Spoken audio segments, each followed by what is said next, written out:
Hey guys, welcome back to another video. It's me, Mr. Cameraman, and today we're going to be talking about Spider-Man Lost Cause. So this is a fan film that released in sometime in 2014, so a very old fan film. And this is what is definitely considered to be one of the most iconic fan films of all time. This fan film, I think, is at 63 or so million views, which is a ton for a fan film. And this fan film really is, I think, one of the most well-known fan films of all time. It has even made TikToks I've seen of it being like, remember what fan films used to be, and it was using clips from their own stuff. Like, they are like, Spider-Man Lost Cause is an iconic fan film. So, even though it's so iconic, even though it's such a well-known fan film, why exactly then is it all, I wouldn't even say, how good is it? Because I've never reviewed it, and I'll say I'm definitely surprised I haven't reviewed it up to this point.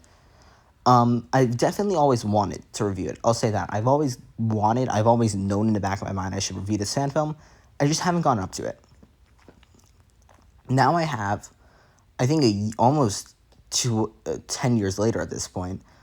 I think it's actually, this video is going to come out a little earlier than 2 years later. 10 years later, I mean. So that's something. But this fan film is good. It is good. I can't deny that. It feels modern day, I will say. It has a ton of the issues, I'd say, that I feel in other fan films. I haven't seen the second part.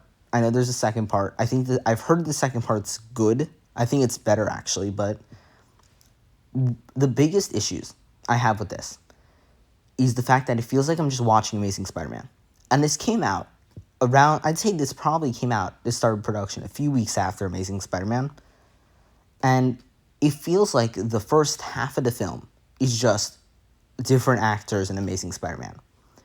And I will say, this fan film has a ton of heart. You can see how much effort these producers and actors and editors and writers put into this project. I can't deny that. I will say, though, that I think as much effort as they did put into this project, which I'll say isn't a tremendous amount, it still is challenging, I'll say. It isn't, I don't even know how to explain it fully, but, like, it definitely is, I feel like when you're watching a fan film, and you're pretty much, it feels like you're just watching a film you've already seen before. It's definitely, you definitely notice it. And I'll say, that's not what I want to be noticing. Because I think the second half of this fan film, all the stuff with, I believe that's Mysterio that they're adapting, and anything in the final act specifically, but everything prior to that point, like the second hour, I thought was incredible. I love the second half of this film. I feel like they had a ton of creative ideas. I just feel like the first half of the film was just the entire Amazing Spider-Man. And I'm not saying that because it's just the Uncle Ben plot. Because they begin the film with flashbacks to Peter as a young child. So they're doing the Ben Parker stuff. They mention how Ben Parker died, so they're doing that. They have the briefcase. They have the circles with the little dashes in them. Like, it does everything Amazing Spider-Man does. So, I feel like my issue with that, I'd say, is not that even though I don't feel like, I feel like there are only so many Uncle Ben adaptations you could do. And I will stand by that. But I think this fan film in specific really feels like it is doing Amazing Spider-Man again. And I don't feel like they had so much potential. But I feel like that's my biggest criticism for it. I feel like they could have done something interesting and different with Uncle Ben, or at least just not done the exact plot. Because the second half of this film, when they do the entire Mysterio and especially the final act, was incredible. I loved everything they did in the final act of this film. I think this final act is one of the strongest final acts I've ever seen for a fan film. And I feel like the Amazing Spider-Man connections, I just had to make one more. The suit of Spider-Man looks so unbelievably similar to that of Andrew Garfield's suit. I just feel like I feel like they took a lot of inspiration from Amazing Spider-Man, which makes sense for the time. but I feel like they also could have said, they even teased Electro for the sequel. Like, there's only so on the nose you can get. And I really do wish that when they did this film, they may have differentiated their story from Amazing Spider-Man a little. But that being said, there are so many fan films that do that. Spider-Man Beyond Negative, one of my favorite fan films, does a ton of the Spider-Man 3 stuff. It has a ton of the plot from that. And yet, that is still one of my favorite fan films because it does so much interesting stuff in the third act. And it's the same thing here. I think the third act of this film saves this film so much, but it also ties everything together because I think the villain and the antagonistic force of this film carries this film.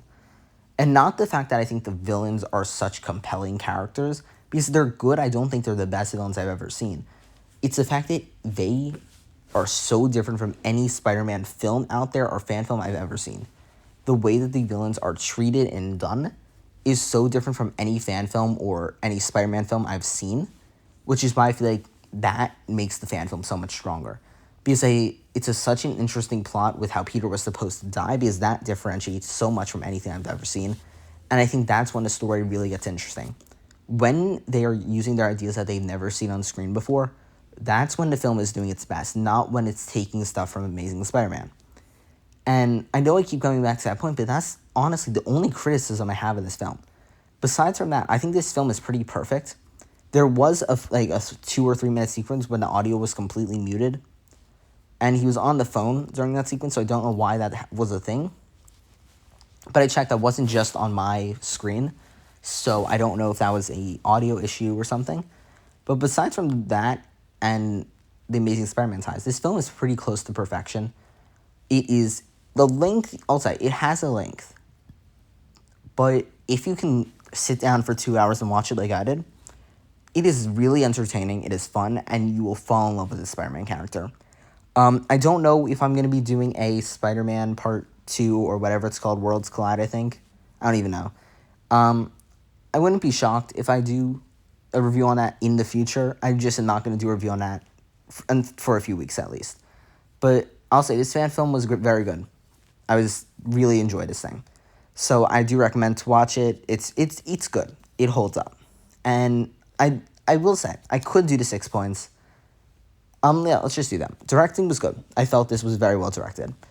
Editing was good as well. I think that actually a lot of the editing in this was very interesting. Acting was pretty close to perfection. All the characters were very fun. Story also. Story was very impressive. I enjoyed the story, besides from the Amazing Spider-Man stuff. Choreography was very good, and the music was good.